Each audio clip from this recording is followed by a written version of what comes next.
Hi, and welcome to today's webinar on counseling considerations for caregivers and siblings of people with ASD. Before we get started, we have a couple of announcements. We provide these free webinars so that everyone has access to this information no matter where you may live. We host several webinars per month, so visit our website to see the current schedule. Just go to www.johnson-center.org and select the webinars button on the right side of the screen. New webinars and events are added often, so I encourage you to visit our website and select the Join Our Email List button that appears on the homepage. And to get up-to-date news and events from the Johnson Center, follow us on Facebook, Instagram, and Twitter, as we often announce grant and scholarships, research opportunities, and special events and presentations there. And be sure to check out our YouTube channel at youtube.com/The Johnson Center, where you will find a library of several of our past webinars covering a wide variety of topics. For those of you who are in Austin or nearby, be sure to follow our social media pages for upcoming announcements about summer camps and classes, our April Teddy Bear Clinic, a fun online auction coming up in April, and a special announcement for new grants and scholarships for diagnostic and counseling services. And be sure to follow our colleagues at the Autism Research Institute as they host their own webinar initiative and they share some great resources on their website and social media pages.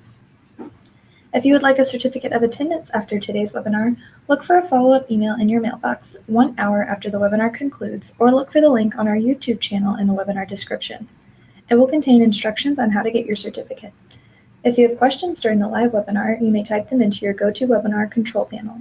If you are watching a recording of this webinar, you may email questions to the presenter at info@johnson-center.org. So let's get started. Today's webinar is presented by Amanda Tami. Amanda holds a master's degree in counseling psychology and has completed a recertification program in applied behavior analysis. In addition to being a board-certified behavior analyst, Amanda is also a licensed professional counselor. She has experience working with both children and adults, including those who have autism spectrum and other pervasive developmental disorders, ADD, ADHD, anxiety issues, and trauma, both as a BCBA and as a counselor. She has additional specialized training as a counselor in EMDR therapy and its applications to children. All of us here at the Johnson Center feel blessed to have Amanda share her experience and knowledge as the head of our behavioral services and counseling programs. Amanda comes from a unique position in her education and background to understand the challenges that clients and their families face, developmentally, behaviorally, emotionally, and systematically, to see the patterns and teach the skills needed to improve quality and functioning in all aspects of life.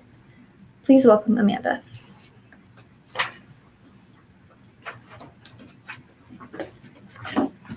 Thank you, and thank you everyone for joining us today. In a previous webinar, we covered how psychotherapy can be helpful for individuals on the autism spectrum, but life with autism affects more than just the person with the diagnosis. Parents and siblings of someone with autism face challenges that other families don't, and counseling can also be helpful for these family members as they deal with many of the issues that we're going to talk about today. As always, I will provide general information and can answer general questions, but I cannot give case-specific or clinical advice about specific issues that you or your family member is having. I would recommend that if after today's webinar you think that counseling might be appropriate for someone in your family and you have additional questions, that you contact a therapist. A lot of therapists will do short consultations to hear about your issues and how they might be able to help for free before you establish a relationship with them. Not all of them, but many do offer that service for free to determine if it's the right fit. So today we're going to cover the unique challenges that parents face when they have a child with autism or other special needs and how counseling might help. Then we'll cover issues that are specific to siblings of children with autism and other special needs and how counseling might help siblings. As I've said, parents with a child with autism or other special needs can face unique challenges that other parents don't. These can include burnout, a life of advocating, grieving for your image, hopes and dreams for your child, relationship challenges, high rates of anxiety and depression, and living in constant fear or pain for your child. Let's talk more about each of these in depth, starting with burnout. Caregiver burnout is real. Some parents of typically developing children might ask, well, how can a parent get caregiver burnout? Taking care of your kid is your job. But caring for a child with special needs is so much more than that. It can be a 24/7 job and offer little respite for some parents, and that's on top of your other everyday obligations. When your child has major cognitive challenges or complex medical issues, there's no escape from caregiving.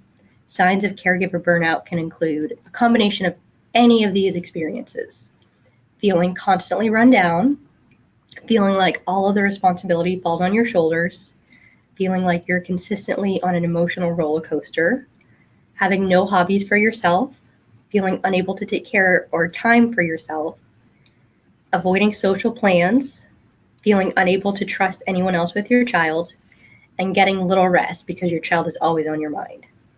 It's normal for someone to feel exhausted as a parent sometimes, and it's normal for parents to experience these things sometimes. When it's constant or it affects your ability to function and meet your daily obligations, it's not normal anymore, and counseling can help. Parents of kids with differences report feeling defensive and ready to put up a fight as default because they have to spend so much of their time pushing and fighting to get what their child needs. Our world is designed by and for neurotypical people, and it often does not understand the needs and challenges of someone with differences. And the world's limited funding, legal power, knowledge often results in parents having to fight to make everything accessible to their child. Some parents report that they feel like fighting for their child has become their entire life, their whole identity. This constant battle affects many parents in ways that they might not even realize. For example, I recently saw a mom who went to an ARD meeting for her child. And although she thought that the IEP meeting went as well as she had expected or had hoped that it would go, she found herself becoming angry when telling me about the ARD meeting. Even though she thought it went really well, that instinct to fight turned back on.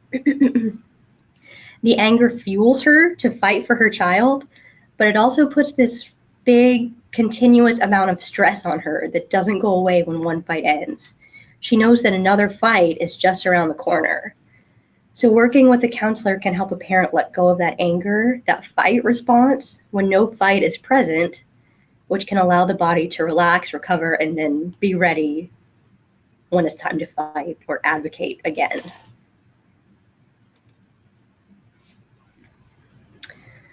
Let's talk about grief.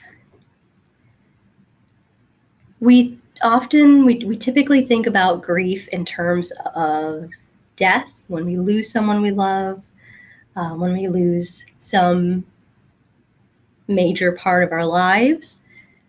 But the grieving process also happens when unexpected things happen or when unwanted things happen. When a parent finds out that they're having a child, that when they're expecting, every parent has hopes and dreams of what that child will be and what their life can be like. When a child is diagnosed with a life-altering condition, those hopes and dreams can change, and that can result in a sense of loss for some parents. The experience of parenting is different than planned. This is not what we thought parenting would be. Even as parents come to accept the diagnosis and what it means for their child and their family, a lot of parents report needing to grieve as their child hits various life milestones.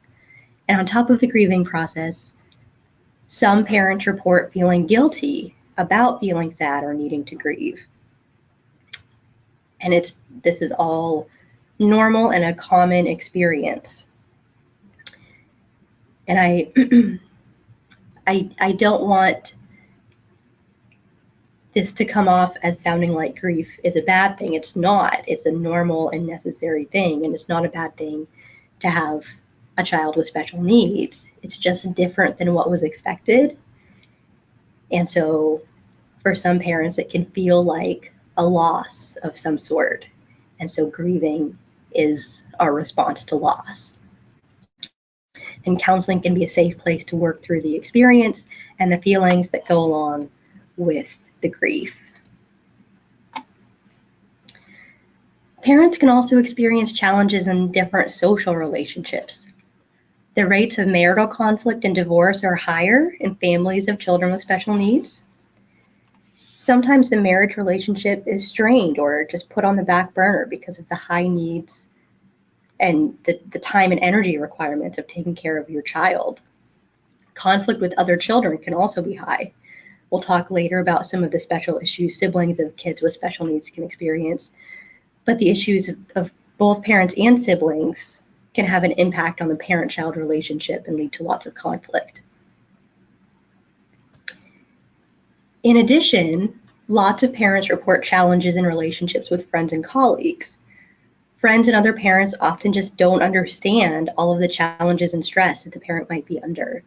They might not understand why you're never able to meet for lunch or have a play date with their kids.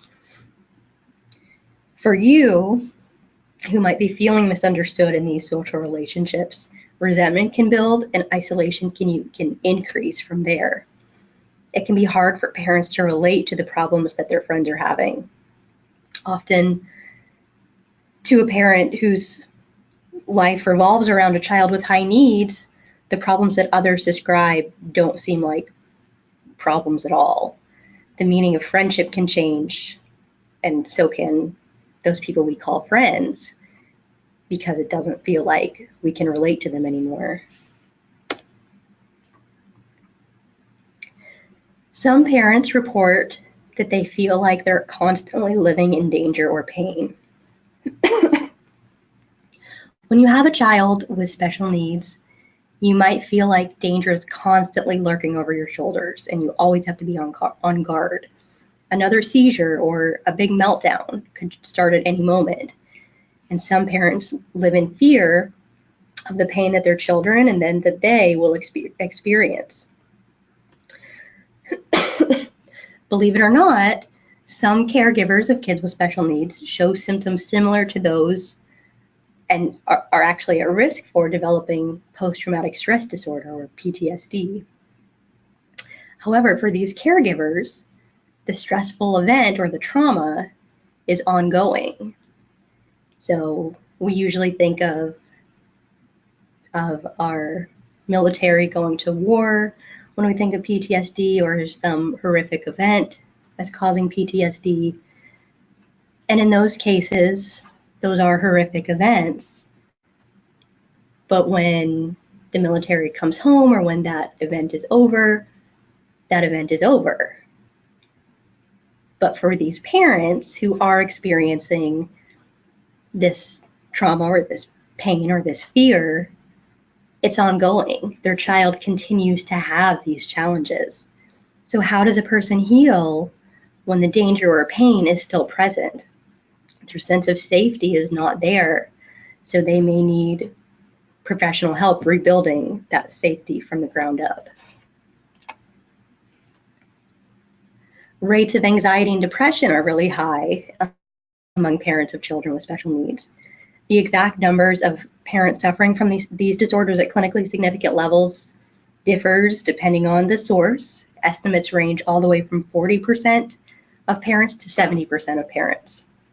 And this is a really broad range, definitely not an exact estimate, but it does show that the rates are very high, more so than for the general population. And again, some degree of anxiety and low mood is normal and expected for any parent, especially one with a medically complex child or a child with autism or other special needs. But again, when anxiety or depressive symptoms are to the point that they interfere with functioning, help from a therapist might be needed. So those are some of the challenges a parent might face. Let's now talk about how therapy might help. First is self-care. Parents are told from many sources about the need for self-care, and it's true. You cannot give to another person if your own needs are not met. But often advice about self-care is unrealistic for a parent of a child with really intense needs. Spending time in your garden or going to a yoga class just might not be possible if you don't have other caregivers who can help you, or if you can't get away to do those things. So a counselor can help you incorporate self-care into your routine and find small sources of self-care throughout the day that doesn't require unrealistic commitments or activities that just you can't really do. A counselor can also better help you regulate your nervous system. In other words, a counselor can give you coping tools. Sometimes it's not possible to reduce sources of stress or lighten your load of responsibilities. There are things in life that we cannot control, and your child's needs may be one of those things. But even if we can't reduce your stress load, we can work on gaining new coping tools to better balance the stress. With more coping tools, the stressors don't have as big of an impact, and we're then better able to deal with what's in front of us. Again, sometimes we can't take away the sources of stress, and that can include seeing your child suffer or experience difficulties in life because of their condition. These things might be constant. There's no way to change them. But a therapist can help you find meaning and peace in this experience. They can help you build a platform to see the world when your current worldview doesn't give you what you need. And a therapist can help you build a sense of safety and a sense of, or a place or a real or imagined safe place where you can feel safe, even when you can't control what's happening around you or what's happening to your child.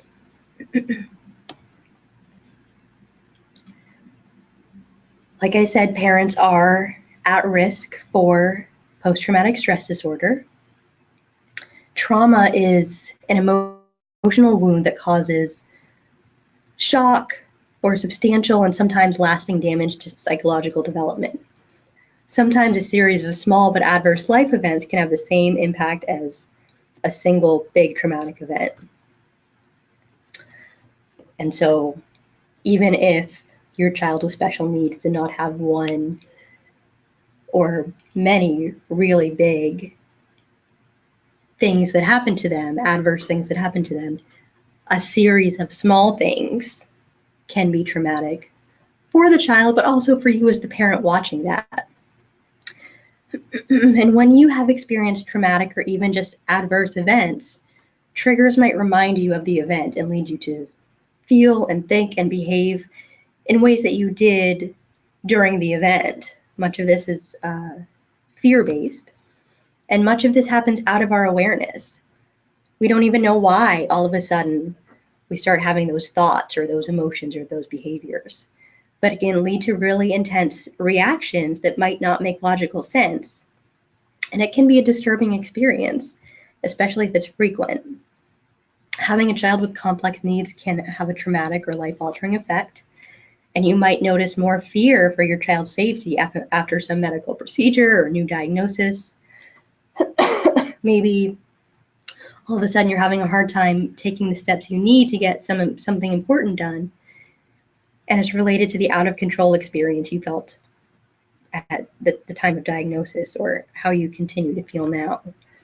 A trauma therapist might be able to help you determine how your past events contribute to your current patterns and then reprocess those past events to decrease emotional intensity and connect to more positive meaning. A therapist can also provide parent coaching. Sometimes small changes in the way that you communicate with and relate to your child can make a big difference in your relationship.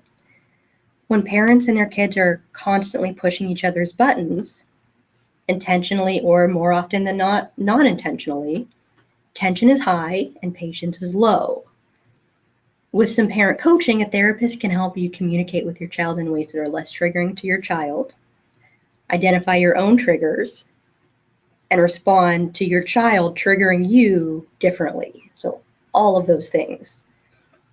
And if we can decrease the triggering, the button pushing, or the response to button pushing, the relationship between parent and child can be much more positive. And remember that you might be dealing with issues that your child or other parents are not dealing with. Traditional parenting approaches might not be the right fit for your child.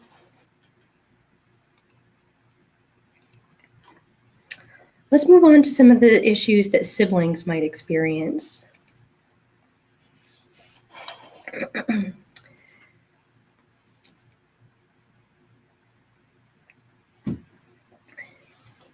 Siblings might experience difficult feelings and emotions. Guilt. They might feel guilty about what their sibling has to go through, or guilt about asking for their own needs to be met, knowing that parents have so much on their plate already. They might feel resentment toward their sibling. Sometimes the sibling with special challenges gets a lot more attention or gets to do cool things that their sibling does not, and it can, or maybe it's embarrassing them somehow, all of which can lead to resentment. They might,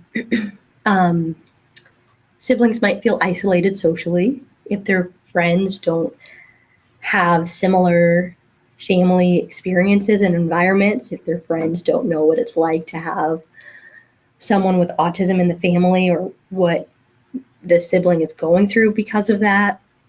They can feel really isolated. They might feel like they can't share that information or that no one understands, just like parents might experience that. Jealousy of their sibling, embarrassment. If their sibling does something weird in public, they might be really embarrassed or even ashamed to say that that person is my sibling, or they might be embarrassed by what the sibling does and avoid going out in public with the sibling. They might not feel like they have a connection with the sibling. A lot of sources, a lot of what we see and hear about families shows siblings, especially sisters, but not only sisters, but much of what we see and hear shows sisters being really close and sisters, having this lifelong bond. And sometimes it can be cause for concern or kind of a loss for siblings if they don't have that connection with their sibling. Worry and anxiety, just like parents, there's a whole other set of things to worry about when you have someone in your family who has special challenges, especially if they have medical issues, complex medical problems that, can be life-threatening at times. There's a whole set of worries that most kids never think about. Depressive symptoms can come up, and as I said, for parents, depressive symptoms like isolation, low mood, low energy, loss of interest in activities, if they happen every once in a while, that's normal. But if it's constantly, if someone feels that way all the time, and if it's interfering with their ability to function, then it's to a point that we really need to look at helping that person. And siblings might wonder, does a parent love me as much? If they see a difference in how they're treated versus the sibling, they might feel unloved or feel like there's no place for them. And for older kids who have more capacity, more ability to reason, and more have more skills in logic, they might know intellectually in their brain that they are loved and their parents do love them, and that their sibling just has these really intense needs. But emotionally, emotions are not logical. And emotionally, they might still be hurt by the lack of the different treatment that they might see in themselves compared to their sibling. making these more difficult, making all of these intense emotions more difficult, is that a child might have trouble expressing their emotions. They don't have the language. They are afraid to express their emotions. They don't want to add more worry to their parents' plate. They might feel like they're the only ones to live this way, or they might not have a support network who they feel like they can connect with or who understands them. And they might lack the knowledge or the ability to use healthy coping mechanisms or how to communicate their feelings. When a child gets diagnosed or symptoms change, there can be changes in daily living for the whole family. Change can be hard on everyone, especially siblings. There might be changes to the family routine or an increase in levels of stress. Seeing a parent stress can lead a child to share fewer of their own problems to save the parent from even more stress. And in addition, especially in young children regulate their nervous systems through the nervous systems of their caregivers. If the caregiver is stressed or anxious, the child feels that too, even if the child doesn't understand why. Oops. Parental attention might shift away from the sibling at times of crisis or when a new treatment or symptom begins, and this can lead the sibling to keep more to him or herself or to act out more in order to get more of the parent's attention. The things the family does might also change. Going to certain places and doing certain things might not be options once certain symptoms or treatments start. For example, maybe we can't go to a favorite restaurant now that the child is on a special diet. And even if the sibling understands these things, it can still be difficult emotionally and feel like a loss. When a child in the family has autism, meltdowns and challenging behaviors are often present, and these can be exhausting and stressful for everyone, including siblings. We talked a few minutes ago about embarrassment and resentment, some of which can be due to challenging behaviors. Frequent therapy appointments, changes in the family diet, relocating for better treatment options, frequent doctor visits. These are also common in families with kids with autism, and this can take a toll on siblings. Some report feeling like their lives revolve around their siblings' lives. They spend all their after-school time at a sibling's appointments, but they don't get to do any of the fun stuff that their sibling gets to do that might seem like fun if you're watching from the outside, and not that it's not fun. Maya Cassandra King, at the age of 10, stated, "The whole place was so unfair to me. Thinking about the place makes me boil bright red inside.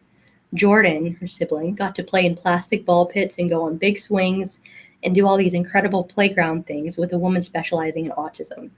Where was I during this? I was sitting on an old couch, reading boring books or playing stupid waiting room games." So that's her testimonial on what it was like for her to see her brother get to do all this fun stuff, go to this fun therapy. She had to go with him every day after school or however often he went, but didn't get to do any of that stuff. She was there, it was taking her time, but she was stuck in the waiting room.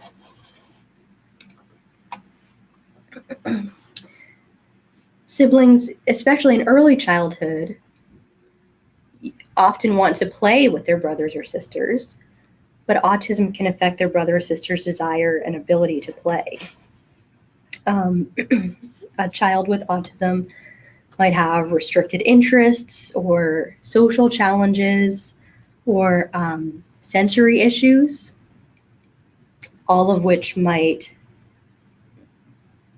make it more difficult for them to engage in play with a sibling. Not to mention some of the other challenges that you might face with autism or with other special needs, like a medically complex child with a compromised immune system, might not be able to go and play at a park or in any sort of public place because of the risk of infection or illness that might come with that. This can be really hard for a typically developing sibling to understand, especially when they're young, and it can lead to fights and arguments and loneliness.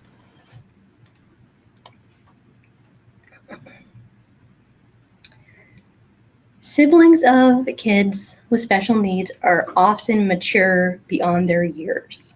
Younger children might act and answer for their sibling, and they might take on a support or caregiving role.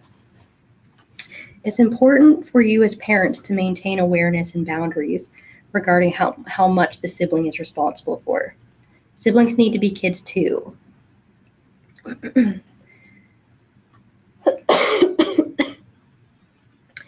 So maintain those boundaries and know how much your child is doing and how much they're taking on mentally, but also be willing to approach and be open about the siblings, your child with special needs and their diagnosis. Kids have questions. Kids wonder what the future is going to be like, or who's going to care for the sibling, or what's going to happen when my sibling has another seizure. And this knowledge, having this information, being able to talk about it is empowering and helps to reduce the silent worry that a sibling might be experiencing. So it's important that you communicate all of those things and involve the sibling in planning as they're developmentally ready for, but also support sibling independence, that they need to be children too, they need to live their own lives. And so parents need to find that balance.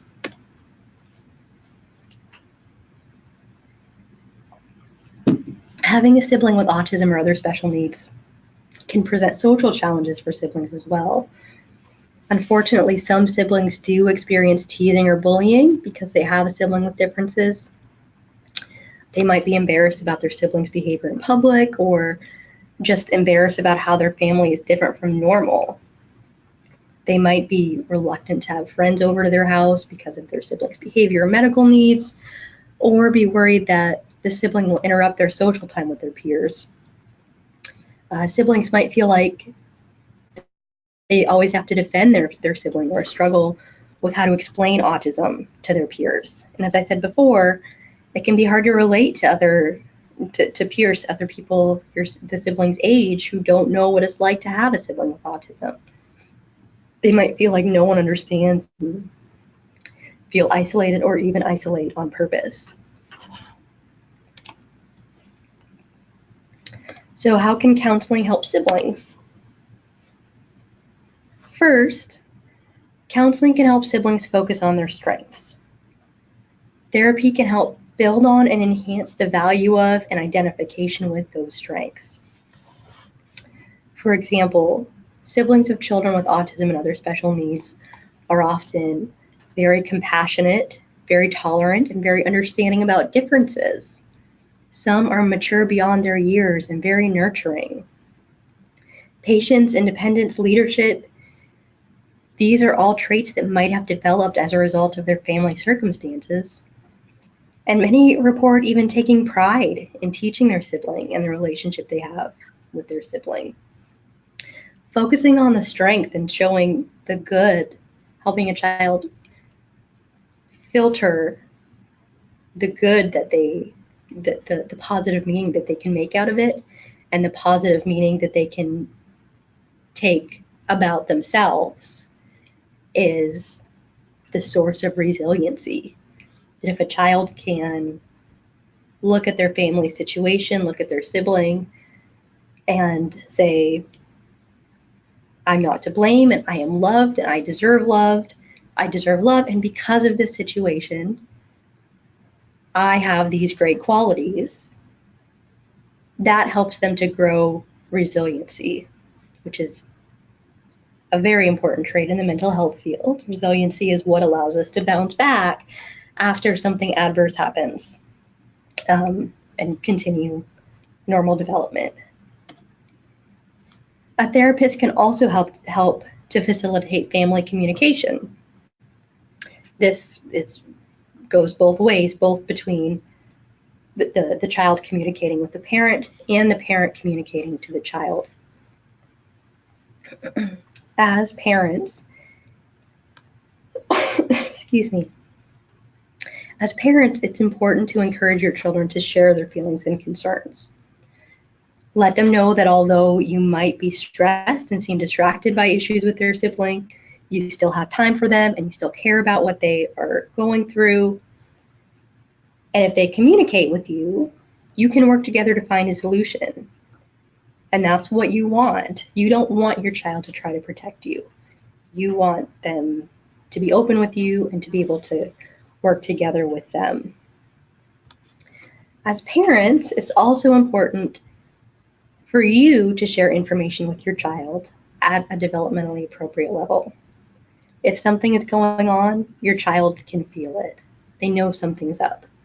So be honest about what's happening and share information in a way that they will understand.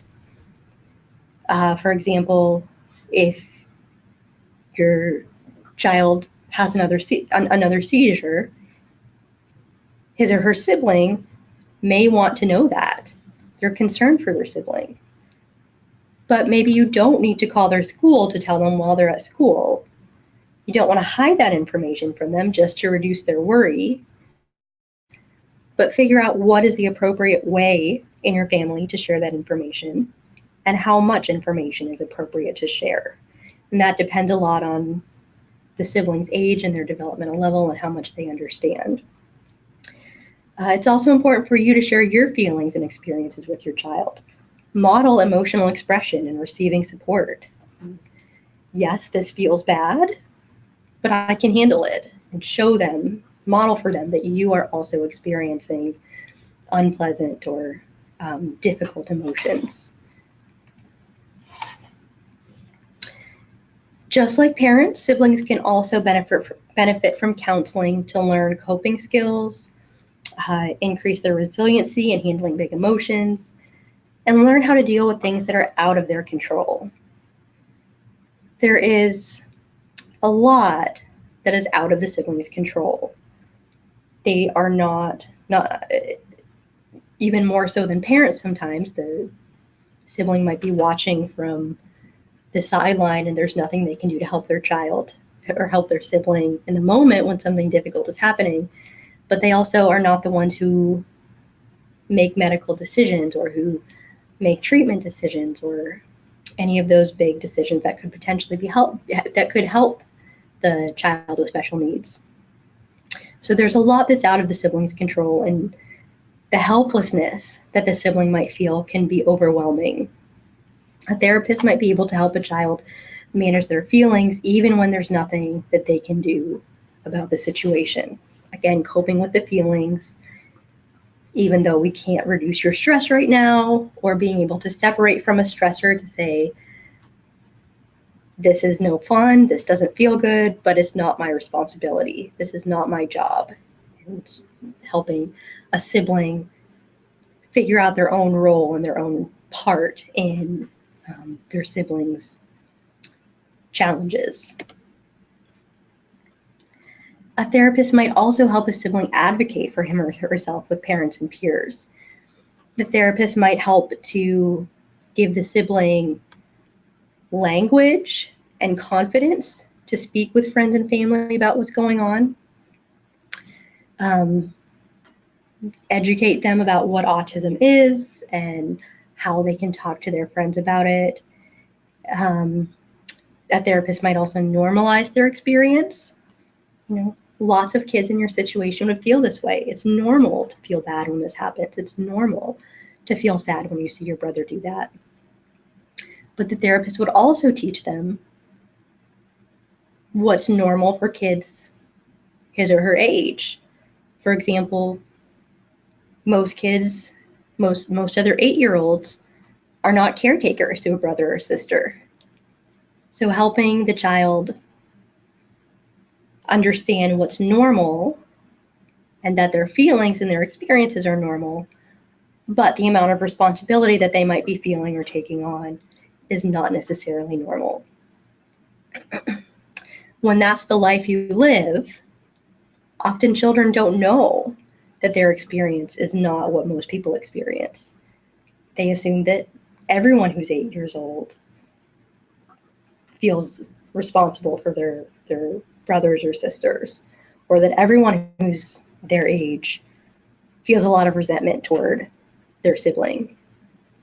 And to some extent, some of those things might be normal, but a therapist is going to help the child tease out what is not and help them experience that differently.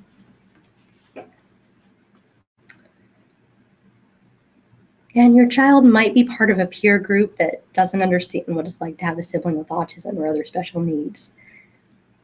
And while family members might get it, sometimes you need someone other than your immediate family to vent to or to gain perspective from and to get support, and counseling can provide that. A friend of mine once described that when her younger child was diagnosed with a complex medical condition, her older child, who was, I think, 3 or 4 years older, at that time, went through a really difficult time. It was obviously a big change in the family. It was a big change in relationships with parents. And he showed a lot of behavioral challenges at around the same time that his younger sibling received this diagnosis of a complex medical condition. And my friend, their mom, describes that she can see that she was unable to give her son, the older child, what he needed at that time, that he needed more from her, more attention, more support, more caring, more, well, he needed more from his mom. But his younger sibling had this life-threatening condition that was taking all of mom's energy, all of mom's resources, was going to and had to go to the younger sibling because of her life-threatening condition, her life-threatening symptoms. And so mom realized her son needed more. She knew that, but she didn't have it to give. She didn't have any more that she could put toward him. And in that case, you know, when a sibling needs more than a parent can give, and that is totally normal. That happens sometimes. Parents can only give so much, and sometimes kids need more than a parent can give. And seeing a therapist, working with a counselor, can help to give that child the extra support that they need that parents don't have to give at the moment.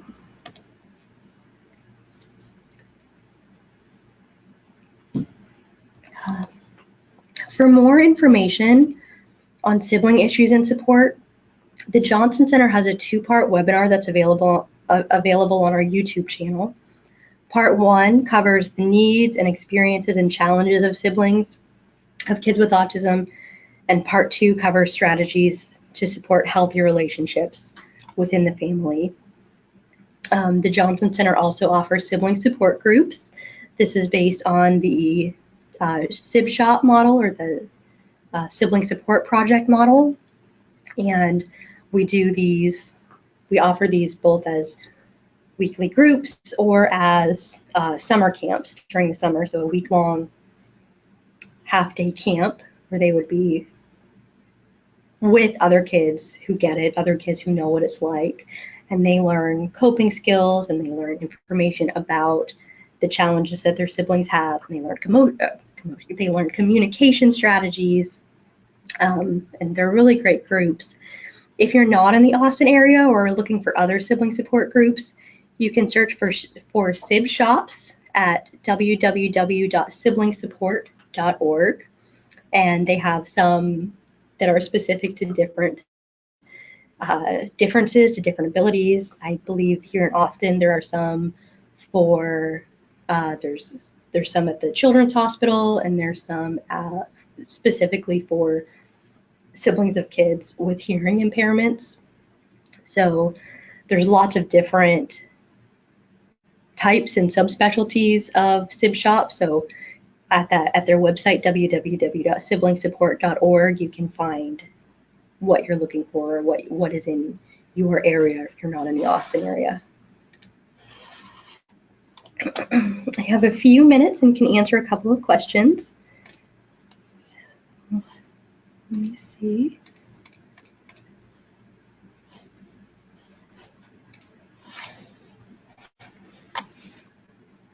Give me just a minute.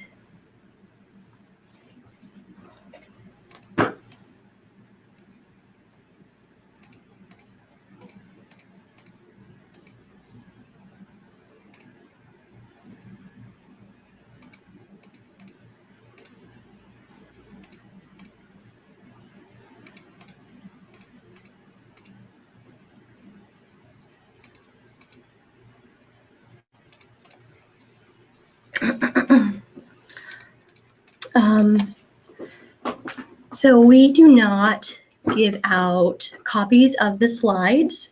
However, the recording of this presentation will be available on YouTube within a couple of hours after this presentation ends, and you can rewatch it as many times as you would like from YouTube.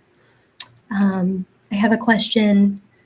What about these issues for parents and siblings of adults who are severely autistic? So parents and siblings of adults with autism can face some of the same challenges. And as adults, siblings are often more aware of the responsibility that they may end up taking on when, after the parents have passed away or are no longer able to care for their sibling who has severe autism or whatever is the diagnosis. So siblings and parents of adults with special needs face a lot of the same challenges, and for siblings can face even more responsibility. And sometimes, in some cases, they have been experiencing the emotions and the possible trauma and the grief and the burnout that can go along with caregiving, or that can go along with having someone with high needs in your family for many, many years. And those issues can really build up over time and can not necessarily become more severe, but they can, it can build on itself and lead to other issues.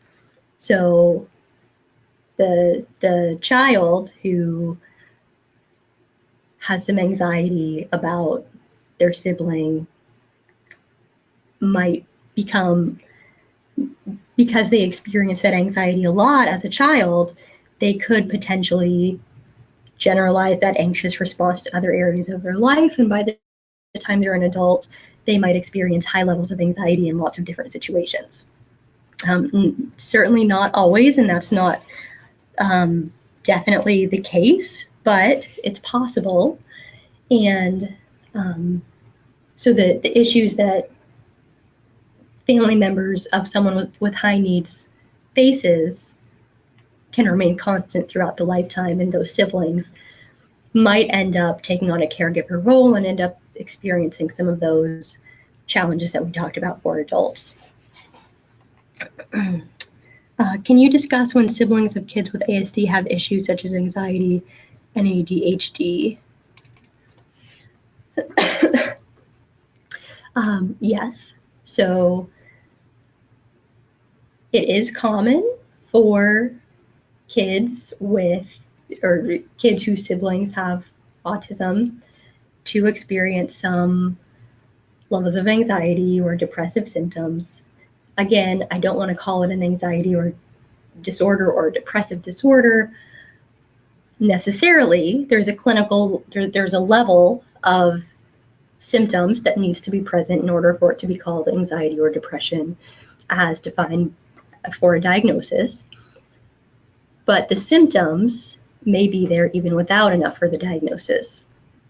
And for these kids with high levels of anxiety or who have depressive symptoms, finding a therapist who they connect well with is really important, because if the symptoms are present, it's much easier for some major event to happen, or even just some adverse event to happen. It doesn't even have to be that big as we would, as adults might think of it, but it then becomes easier for it to become a clinically significant level where they have this diagnosis, and it might be even more difficult to get out of that state. Kids with ADHD are can also benefit from counseling. Kids with ADHD, in my experience, I don't know that there's any research to say this is the way it is, but in my experience, kids with ADHD often experience a lot of shame. They struggle in a lot of areas where other kids don't, and they often have a lot of tension in their family relationships and their peer social relationships. And in my experience, coming into therapy, they have a lot of shame and a lot of beliefs similar to I'm not good enough, or I'll never be enough, or I don't deserve good things. And that's just if they have ADHD. Now, if you add the complications of having a sibling with autism on top of that, now they might have those experiences that I just described, but also have a lot of resentment toward their sibling, or feel even more shameful or less worthy because of the relationship with the parents, or because they don't get what the sibling gets. So even more important to look at getting professional help if your child does have ADHD and is showing really big emotions or showing difficulty with family changes. And are you aware of funding sources for summer day camp opportunities? For the Johnson Center's summer camps, summer sibling camps, the Johnson Center does offer scholarships and financial aid. So if you're interested in any of the Johnson Center services, send an email to info@johnson-center.org, and we can send you more information about our programs. Often for sibling support groups,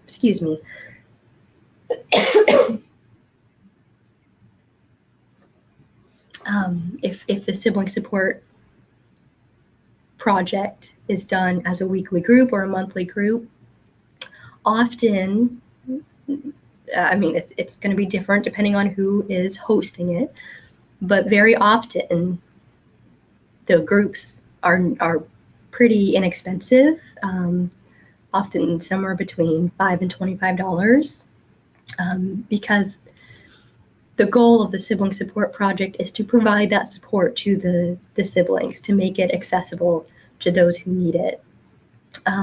So depending on who is hosting, who is putting on the group that you're going to, you might be able to attend for somewhere between $5 and $25 per group. So they're relatively inexpensive. I hope that's helpful.